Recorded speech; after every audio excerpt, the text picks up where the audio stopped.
Hi, Chad Lang here. I'm going to be continuing my reading of Recovering Agency, Lifting the Veil of Mormon Mind Control by Luna Lindsay Corbden.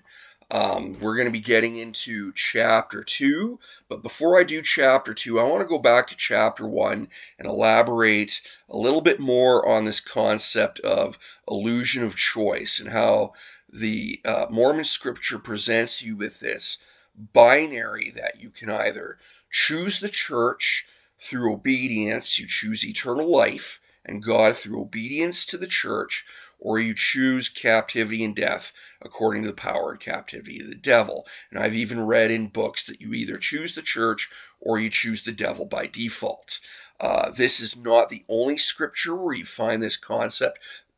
So I'm not cherry picking, or Luna Lindsay isn't just cherry picking this one scripture. This is very core in Mormon doctrine, and I want to elaborate on it a bit more. And I didn't quite think about that last episode, so I want to dig into that a bit and explore this a little bit further, and then dive into chapter 2. So in 2 Nephi 2:27, it reads, "And they are free to choose liberty and eternal life through the great mediator of all men, or choose captivity and death according to the power and captivity of the devil, for he seeketh that all men might be miserable like unto himself." So in Nephi, we also read that Nephi will go and do the thing the Lord commands, for the Lord always provides a way for you to obey his commandments. And also in... let me just dig it up here. I had trouble finding this for a long time, but this idea of whatsoever thing the Lord commands in Abraham 3, "And we will prove them herewith to see if they will do all things whatsoever the Lord their God shall command them." I'm going to get into that a bit later here. I was also trying to look up this Doctrine and Covenants scripture that talks about God's purpose is greater than whatever we can think of or want to do for ourselves. I couldn't find it, but I did do a Google search for it, and it brought up Proverbs 19:21, Proverbs 16:4, and Jeremiah 29:11. And the phrase, "the Lord's purpose is greater than man's purpose," highlights the contrast between human plans and divine purpose. So there's also this concept of whatever purpose we can think of ourselves will not be as fulfilling as whatever purpose the church or the organization gives us. And high demand religions often use this concept to get people to sacrifice great amounts of time, money, and their own personal conscience, naggings at their conscience, to do whatever the cult leader tells them to do. So this is a very key thing here when the organization is saying their purpose is always greater than whatever purpose you can think of for yourself. And then I also want to get into obedience with exactness. In Alma 57:21, Helaman said of the stripling warriors, "Yea, they did obey and observe to perform every word of command with exactness." So this is an important concept, when we're talking about conformity in the church, how important conformity is. When David A. Bednar is on camera telling Brigham Young University students that this young woman who did not take out her extra pair of earrings wasn't conforming enough, and her fiance, who was interested in marrying her, was well within his right to break up with her because she was not in conformity and was not interested in this obedience with exactness to the prophet who said one pair. And so because she did not care to take out her extra pair of earrings, it shows that she's not willing to be in perfect conformity or to obey with exactness. and therefore he does not want to marry someone, and that's his choice. And quite frankly, I think she's the one who dodged the bullet, but that's his choice if he doesn't want to marry her. And so this illustrates this expectation that you have to be in perfect conformity. So if there's something that you're not quite doing, some visual indicator that says that you're not quite following along, you are now in a position to be ineligible for dating, ineligible for marriage. You are in a position to be shunned and ridiculed, prosecuted and judged, and to have your heart audited for heresy because you did not get a haircut, you did not shave your beard, you did not take out your extra pair of earrings. You are not doing something that isn't in quite conformity with the expectations, or it could even be the opinions that are coming out of your mouth, the desires that you express. If you're saying something that's setting off red flags in the members' minds that you have not accepted the program fully, that you have concerns, that you have hang-ups, that you have issues with whatever, anything, you are essentially saying that you're morally bankrupt, your heart is weak, you are subject to the devil, and people can be shocked and appalled and really hurt that you're going to hell because of these concepts.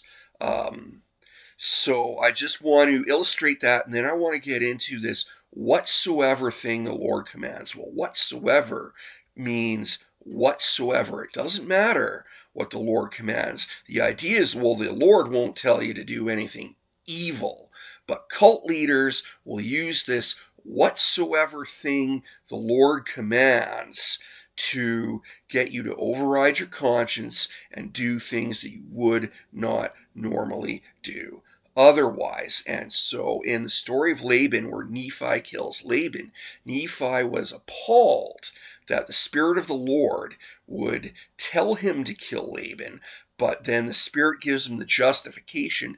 It's better that one man should die than an entire nation dwindle in unbelief. So Nephi overrides his conscience, his gut feeling to commit this murder. And these concepts can be used and were used by Joseph Smith to get people to override their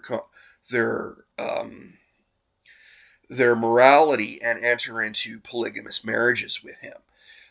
And so, yeah, if Joseph Smith comes up to you and says, "Do you believe I'm a prophet of God?" and you say yes, and the next words that come out of his mouth are, "Well, then give me your wife," and it's an Abrahamic test, "Give me your wife," and you don't give him your wife, you are not obeying with exactness, you are not doing whatsoever the thing the Lord commands, you are supposed to obey the prophet as it comes from God's own mouth. And again, this is something that cult leaders will take advantage of in order to get their followers to do things that people would not normally do, and they end up being abusive things. And so Joseph Smith is marrying other men's wives. He's trying to convince Nancy Rigdon to enter into this polygamous marriage with him, which she refuses, using the Nephi-Laban argument, and so on. And so I just wanted to illustrate that by reading this in the introduction of In Sacred Loneliness, the Plural Wives of Joseph Smith. So Jebediah Grant in 1854 makes this statement. When the family organization was revealed from heaven, the patriarchal order of God, and Joseph began on the right and left to add to his family, what a quaking there was in Israel. Says one brother to another, Joseph says all covenants, previous marriages, are done away, and none are binding but the new covenants, marriage by the priesthood sealing power. Now suppose Joseph should come and say he wanted your wife. What would you say to that? I would tell him to go to hell. This was the spirit of many in the early days of this church, i.e., unwillingness to consecrate everything to Smith as the mouthpiece of God. What would a man of God say who felt aright when Joseph asked him for his money? He would give it all willingly. Or if he came and said, I want your wife. Oh, yes, he would say. Here she is. There are plenty more. And David Koresh also did this. Okay? So Joseph Smith and David Koresh are very similar in this regard, in my opinion. Anyways, did the prophet Joseph want every man's wife he asked for? He did only the hot ones, I wrote in the margins. He did not. The grand object in view was to try the people of God to see what was in them. If such a man of God should come to me and say, I want your gold and silver or your wives, I should say, here they are. I wish I had more to give you. Take all I have got. A man who has got the Spirit of God and the light of eternity in him has no trouble about such matters. This remarkable sympathetic testimony to Smith's polyandrous marriages touches on many areas of interest. First, Grant sees the practice in terms of extended family organization. Polyandry would obviously be useful in linking families to Smith. Joseph says all covenants are done away and none are binding but the new covenants. Here we have the doctrine that previous marriages are of no effect, illegal, in Orson Pratt's words. Grant disapproves of those who were asked to give up their wives and refused. The proper response, according to Grant, would have been instant, unquestioning consecration of all possessions to the prophet. And this attitude has boiled down into modern Mormonism, where if you're not willing to do whatever the brethren suggest, if someone suggests to you that you get a haircut, you get a haircut. Okay? If someone suggests to you that you take out your extra pair of earrings, you take out your extra pair of earrings. If someone suggests to you that you stop listening to that rock music, you stop listening to that rock music. And if you refuse, if you have any moral hesitation with this, you are now viewed as morally bankrupt. Okay? That is the way I have found most church members treat most people who exercise independent thought in the church or who say no to anything. You are not supposed to refuse a calling for any reason. This attitude has boiled down into modern Mormonism, and it opens the way for shunning, for moral disapproval, for people using emotional blackmail, for all kinds of emotional tactics and coercive tactics and things like that. And so I just wanted to elaborate on that point and really put a pin in it, that this attitude is very prominent in modern Mormonism. And it's culty, okay? And Joseph Smith's behavior looks an awful lot like David Koresh's behavior and the behavior of other cult leaders who use similar styles of doctrine to get their members to enter into sexual relationships. You know, if you believe in the restoration, it's almost like all these other groups, they're cults, but even though this looks like a cult, it's not really a cult because God actually authorized this. In this case, this is an exception because it's the restoration of the gospel, and we believe in it. So members privilege Joseph Smith and Mormonism because they believe that is the actual restored gospel, and they turn a blind eye to or excuse this behavior and are completely unwilling to compare it to David Koresh and others. And I just wanted to put a pin in that. So now that I have, I'm going to get into chapter 2. What is mind control?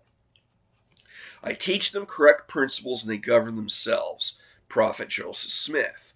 I realized that lies that had long preserved my false beliefs were the lies that I told myself. I awoke to the fact that I am the master of my own deceit. Brad L. Morin, Suddenly Strangers. Our culture has trapped us. Many Latter-day Saints live in mental and social prisons that perpetuated precisely the kind of insanity with which I'd grown up.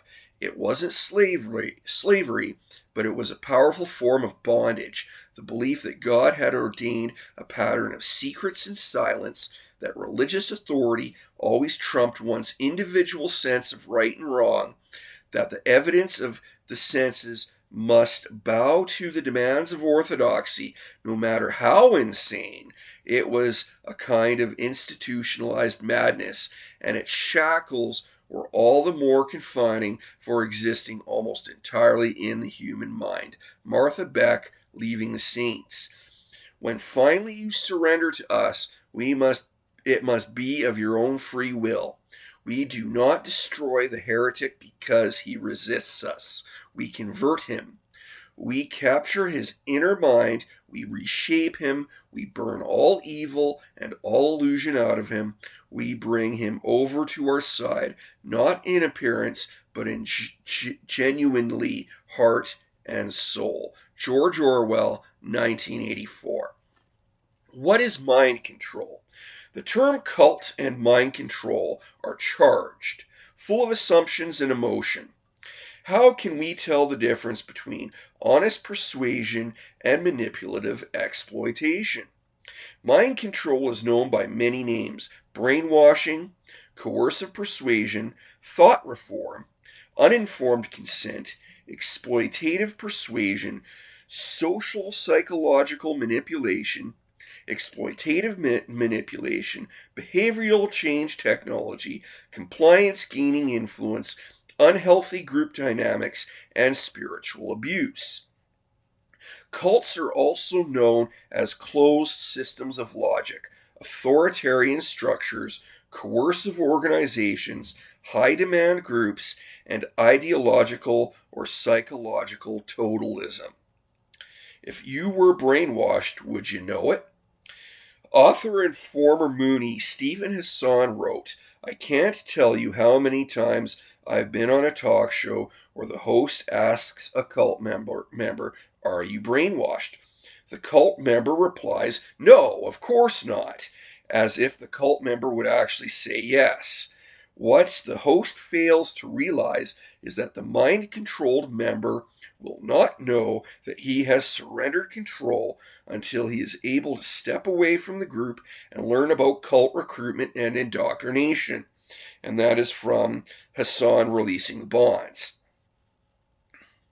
A former member of International Society of Divine Love, Joe Kelly, describes his experience. "It was easy to see how Maharishi Swami Prabhupada, I don't know how to say that, and Reverend Moon had duped and controlled their followers, but my Swami was different. I told myself that we were a legitimate alternative religion." In 2011, his leader, Parakshanad Saraswati, I don't know how to say that, was convicted of 20 counts of child sexual abuse.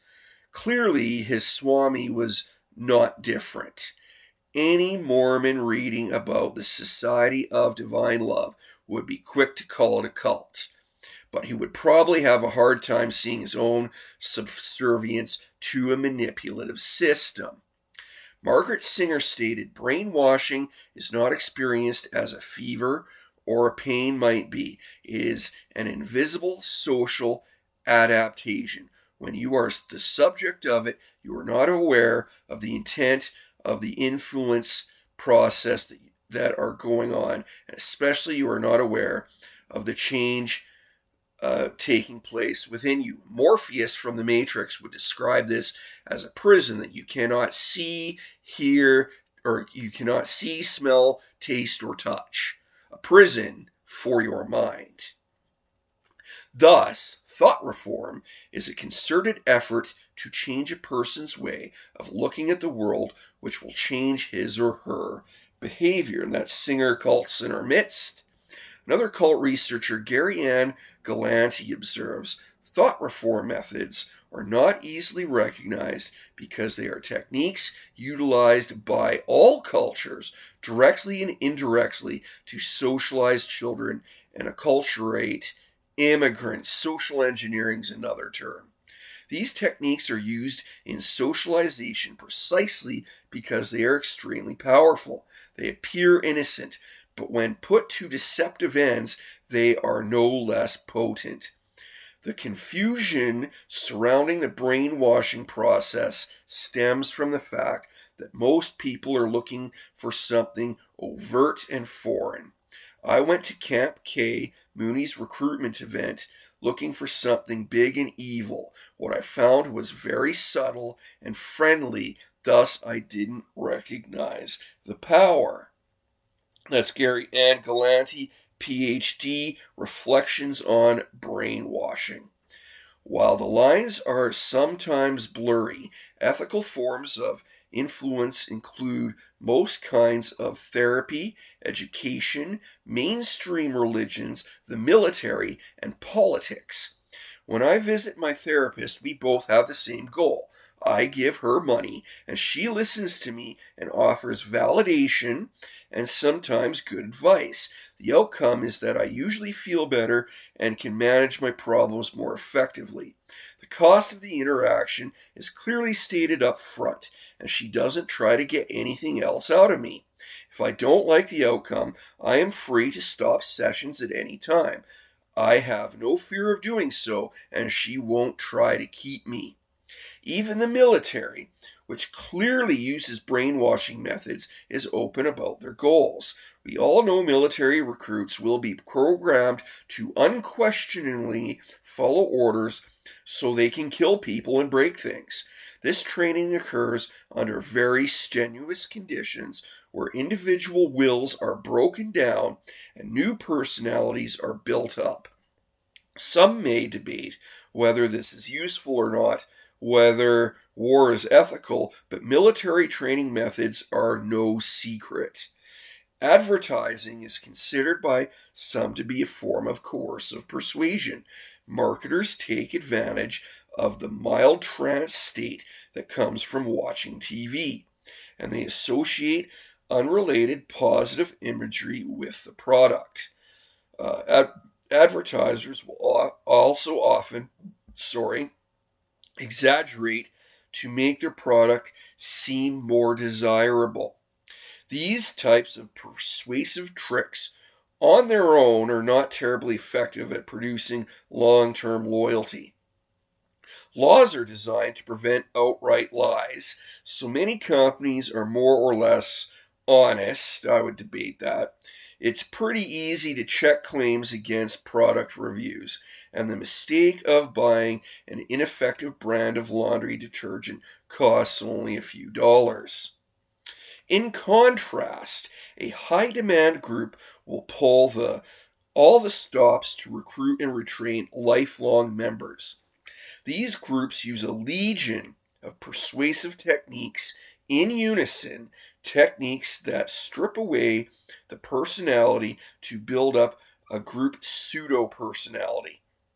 New members know very little about the group's purpose, and most expectations remain unrevealed, especially when it comes to the temple.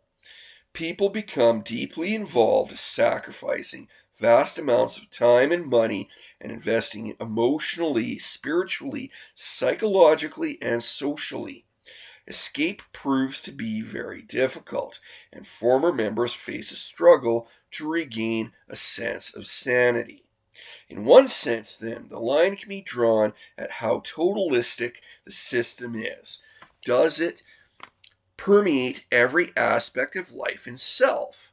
Hassan says, as employed by the most destructive cults, mind control seeks nothing less than to disrupt an individual's authentic identity, behavior, thoughts, emotions, and reconstruct it in the image of the cult leader or group. Cult mind control is a social process that encourages obedience, dependence, and conformity. It discourages autonomy and individuality by immersing recruits in an environment that represses free choice. The group's dogma becomes the person's only concern. Anything or anyone that does not fit into its reshaped reality is irrelevant. By contrast, in a benevolent group, influence processes are positive and ethical, and the locus of control remains within the individual. Influence is used only to promote independent thinking and decision making, self awareness, and self control. Individuality, creativity, and free will are respected and promoted. People recognize and understand the influence around them. Access to diverse information sources is encouraged. That's from Releasing the Bonds. Another author, therapist, and former cult member, John D. Goldhammer, says certainly many groups are helpful and constructive forces in society, provided they maintain a balance of power between individual autonomy and the group.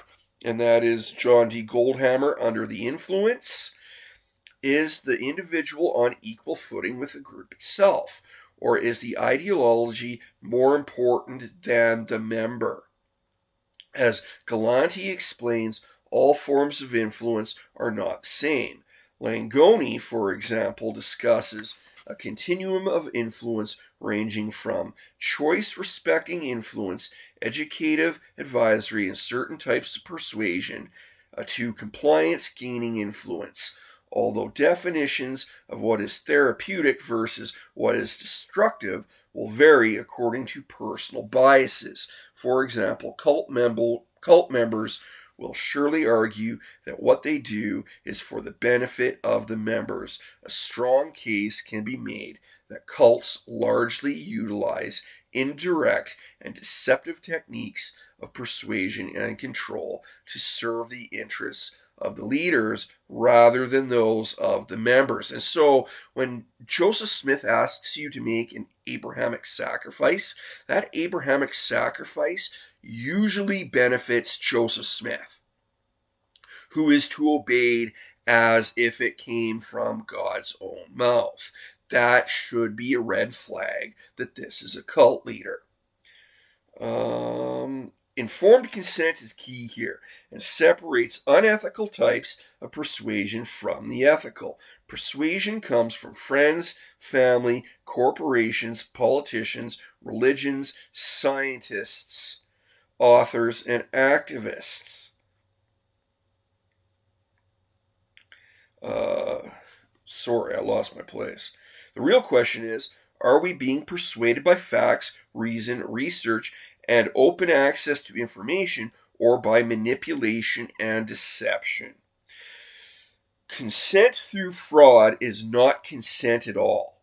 Hassan said many cult leaders believe that it is necessary for them to practice deceptive recruitment and mind control techniques for ideological reasons.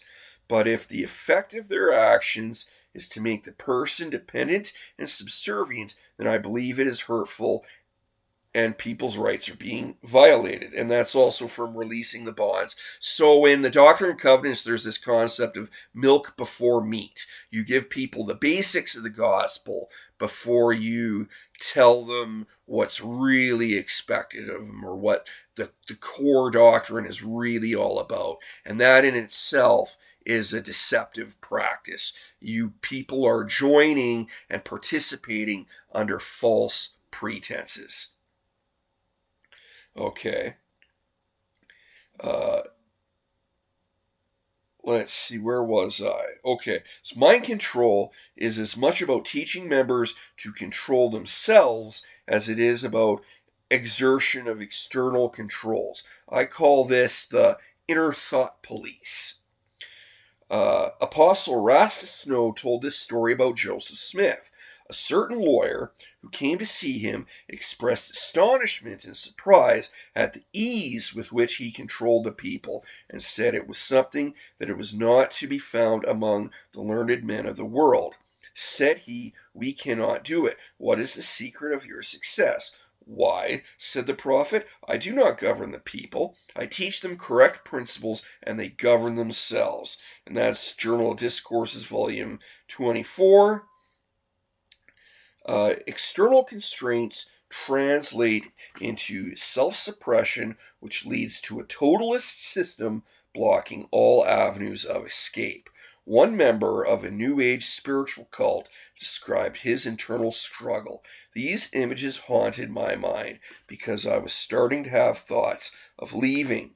It was strange how charged these thoughts to leave were. The avalanche of consequences in my mind were unthinkable. My will to move on them was easily and quickly drowned in a sea of guilt, self-condemnation, and fear of hell. To leave was like walking off a cliff into a hellish abyss. I had to hide these thoughts not only from the other members but from myself and God." Hassan observes, "What makes this all so insidious is that the members often speak and act with the greatest sincerity because they have been subjected to the same mind control techniques that they use to recruit others." That's very important. What is a cult? Michael Langone, PhD, or Langone, I'm not sure how to pronounce that, is a psychologist specializing in cult research. He is the director of the International Cultic Studies Association and editor of Cultic Studies Review, a scientific journal. The introduction of Recovery from Cults, he writes, "A cult is a group or movement that to a significant degree, A, exhibits great or excessive devotion or dedication to some person, idea, or thing. B, uses a thought reform program to persuade, control, and socialize members, i.e., to integrate them into the group's unique pattern of relationships, beliefs, values, and practices. C, systematically induces states of psychological dependency in members. D, exploits members to advance leadership's goals. And E, causes psychological harm to members, their families, and community." That may be hard to swallow all at once, but all these points will be addressed throughout these pages. The defining characteristics can be thought of in terms of isolation. To one extent or another, high-demand groups isolate members, either physically or mentally, from the rest of society. In order to manage the conflict between the group and society, cultic groups tend to become isolated, psychologically, if not physically, governed by hidden agendas, and totalistic, and that is, they will dictate, sometimes with excruciating specificity, how members should think, feel, act, and then I put and look. This brings to mind cult compounds, like the Branch Davidians, David Koresh, in Waco, Texas. Yet modern cults often try to fit into mainstream as best they can. Most cults like to attract new members, and it helps to put on a good front. The majority of cults today are not as isolated from the outside world as were cults in the 1970s. Typically, believers continue working at their pre-cult jobs and more often tend to remain in contact with family and friends, even though this contact becomes more strained as the cult members' behavior, attitudes, and language begins to change. And that's Lorna Goldberg, Guidelines for Therapists. Many dysfunctional families display the same dynamics we see in larger groups, and often thought control methods are used in abusive homes. Since the upsurge of both public and professional interest in the issue of domestic violence, there has been some recognition of the link between mind control and battering. Men or women who batter their partners sometimes use manipulative techniques similar to those found in cults. The most common include isolation and the provocation of fear, alternating kindness and threats to produce disequilibrium, the induction of guilt, self-blame, dependency, and learned helpfulness. The similarities between cultic devotion and the traumatic bonding that occurs between battered individuals and their abusers is striking, and that's Tobias and Lalich, Captive Hearts, Captive Minds. The more interesting is how one-on-one relationships can employ mind control techniques. Can read Captive Hearts, Captive Minds by Madeline Tobias and Janja Lalich as it covers this issue in more depth. It's also mentioned in Steve Hassan's Freedom of Mind, this one-on-one relationship dynamic. This may be of particular interest to Mormons who have also been in abusive relationships and were controlled not only by the church but also by their spouses who may have used LDS doctrines to enforce control. This will cause multiple layers of issues that will require special care to unravel. I just want to elaborate here. This is also key for converts who have been abused in their families and have found the church as a refuge from that, may not understand that they have escaped one abusive situation to be manipulated through love bombing in order to be in a high demand group that they found loving and answering all their theological questions. So if certain family members of mine are watching this, you know who you are, and you know I'm talking about you. Okay, we're getting into over half an hour here. I just want to see how much. I think I'm going to finish off the chapter here. Myths of cults and mind control. Unfortunately, our stereotypical misconceptions about the nature of brainwashing prevent us from recognizing it. Gary Ann Calanti, PhD, Recovery from Cults. When discussing cults, it's important to dispel the biggest myths perpetuated by society. By looking at what a cult is not, we learn what a cult is. Stephen Hassan reveals, when I was in the Moon cult, aka the Moonies, my friends and family told me time and again that I had been brainwashed or that I was under mind control. At the time, I thought mind control meant being handcuffed, tortured, and interrogated under bright lights, and I knew that hadn't happened to me. So when people called me a brainwashed robot, I thought they were just persecuting me for my beliefs, and their negative comments wound up reinforcing my commitment to the group. Like any member of a destructive cult, I needed to learn what mind control really is and how it is used before I could understand that I had been subjected to it. And that is, she says releasing the bonds, but I read it in Freedom of Mind. That's in my other video, what is brainwashing. I'm pretty sure that I read that exact quote from the book Freedom of Mind itself. So I will link that in the show notes.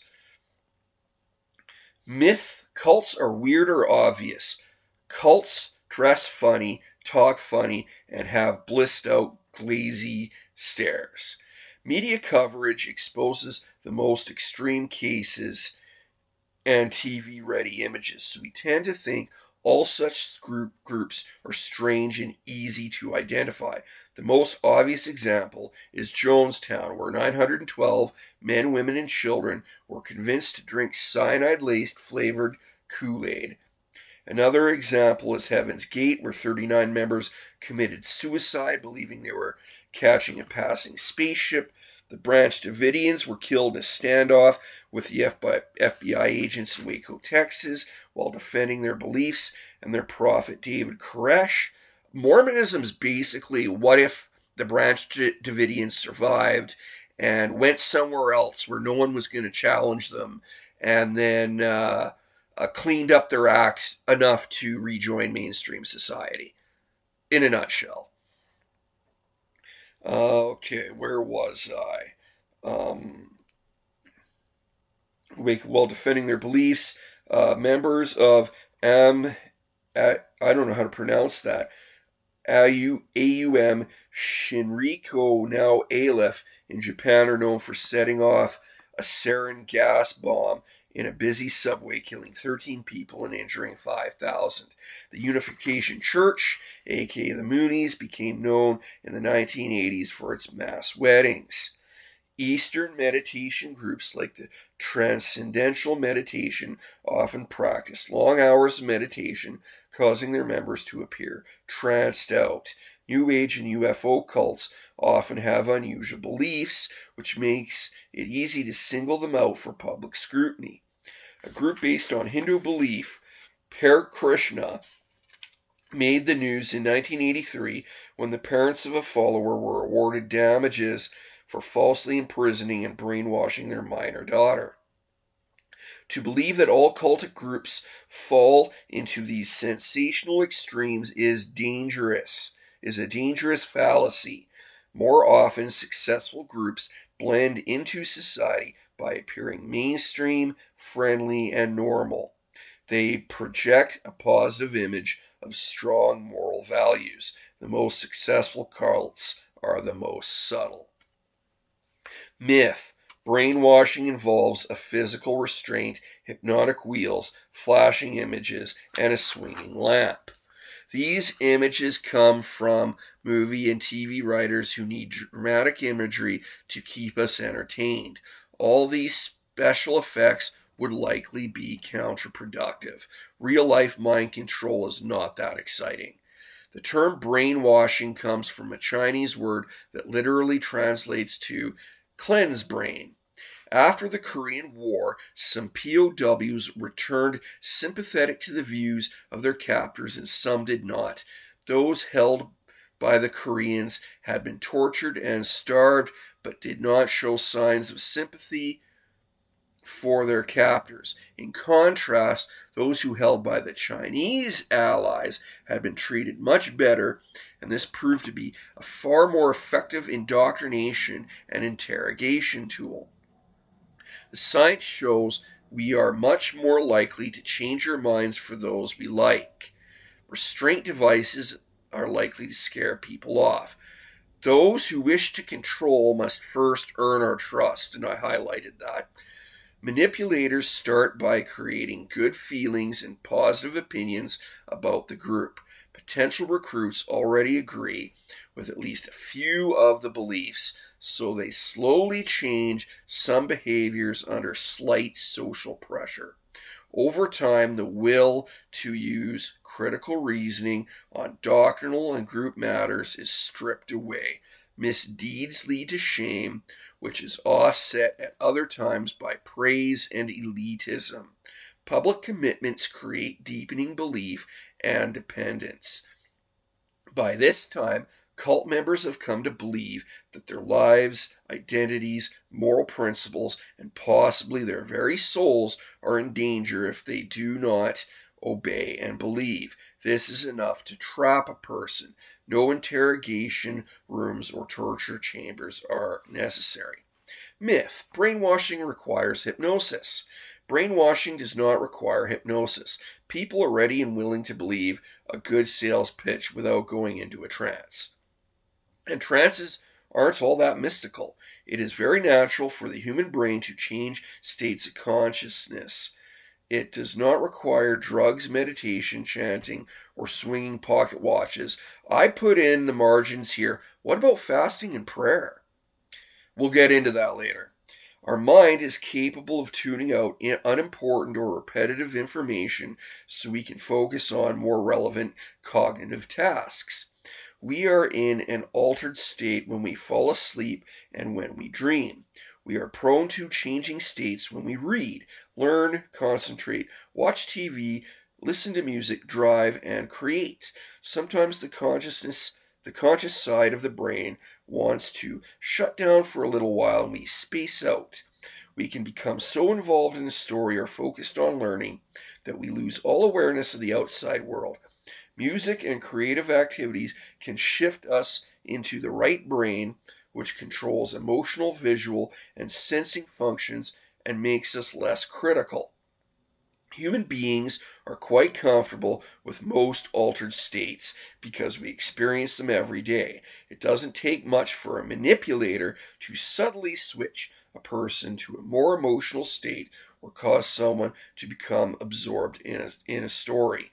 While in these states, we're not at the total mercy of the would-be brainwasher, but we are more easily influenced, especially if the manipulator is someone we trust. Myth.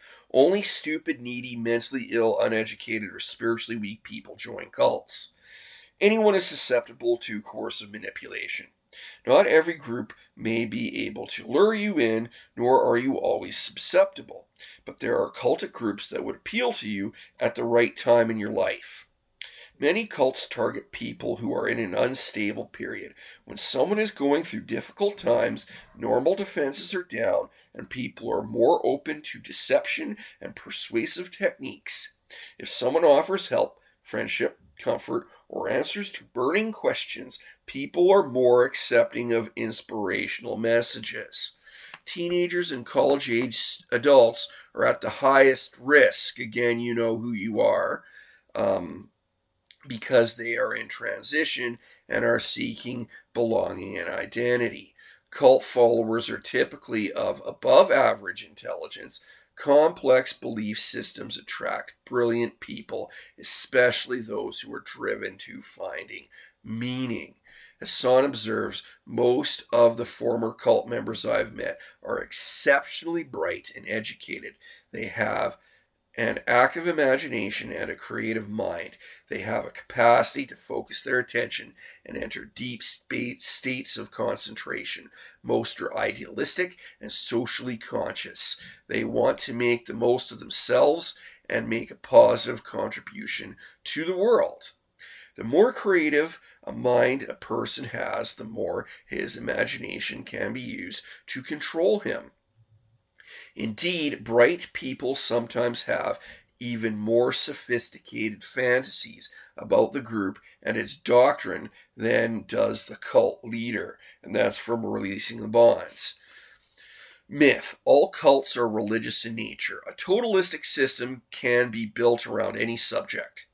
Researchers generally recognize four main categories of cults: religious, political, self-improvement, and large group awareness training LGATs, and commercial cults. The specific beliefs or dogmas of the group don't matter because thought reform methods can be built up around any subject. Generally, cults appeal to the values of society like peace and love, equality, God, money, personal growth, and political change. Some political parties and activist groups are manipulative and deceptive. I would say most of them are now, especially with identity politics. And I think that indoctrination runs in the school system very deeply, both at the high school and at the university level. Okay, some legitimate businesses are controlling of employees and are many multi-level marketing groups. Any topic for which people are willing to organize is fair game. Myth. A cult is any pseudo-Christian or non-Christian faith. Many people define cults as religious groups that are not mainstream Christian or include doctrines that are not in line with mainstream Christian interpretations of the Bible.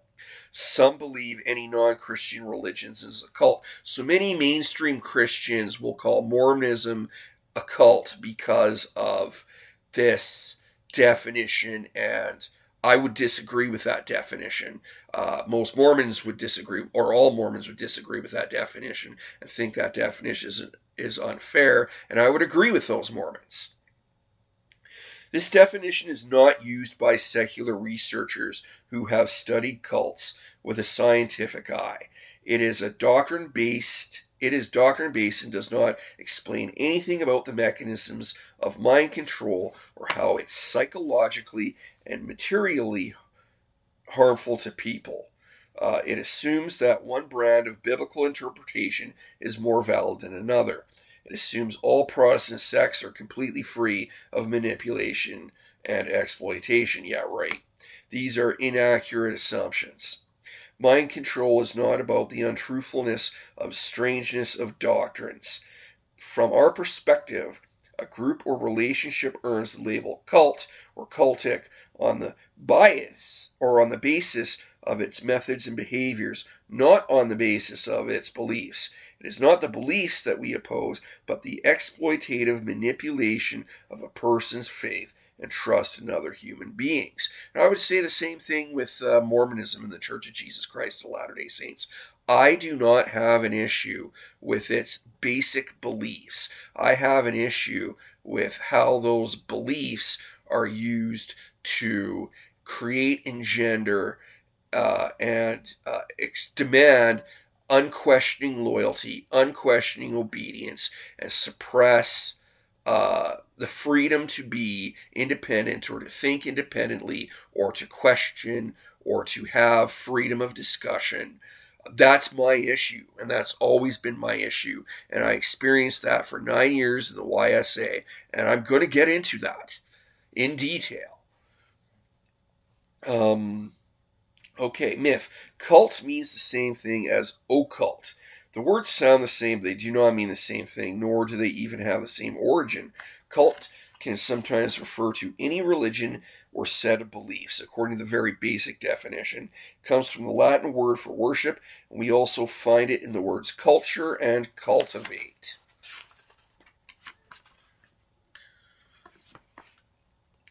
Occult comes from Latin occultus, meaning hidden, concealed, secret.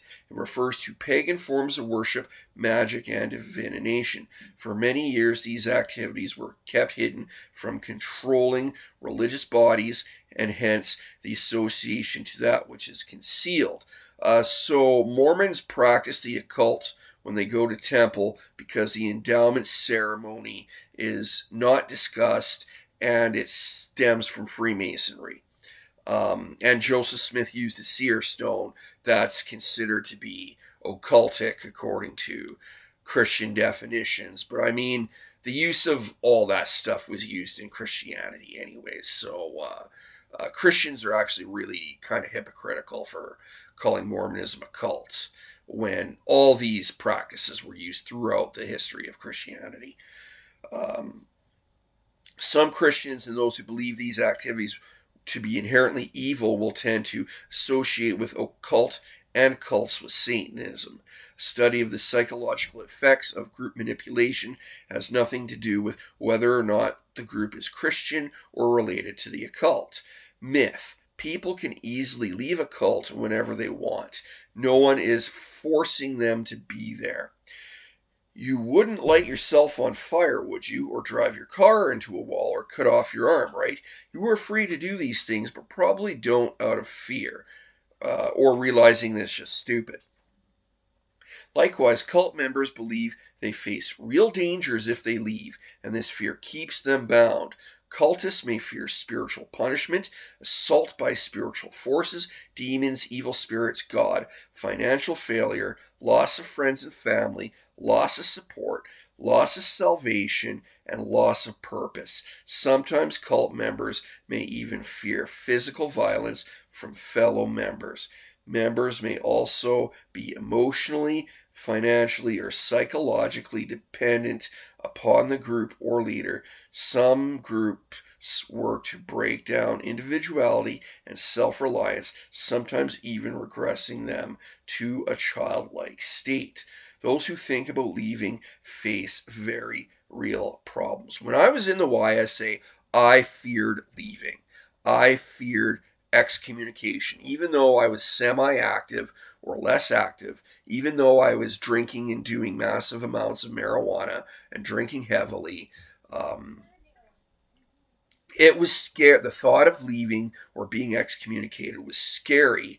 And when I did leave, when I physically left, and even after I resigned, I remember sitting in my apartment in Linden, and there was a lightning storm going on, and I was just beating myself up and saying, God, strike me down, zap me now. I'm not worth anything. I'm a sinner. I'm an excommunicated, or I didn't get excommunicated, but I'm an apostate. I'm a piece of garbage.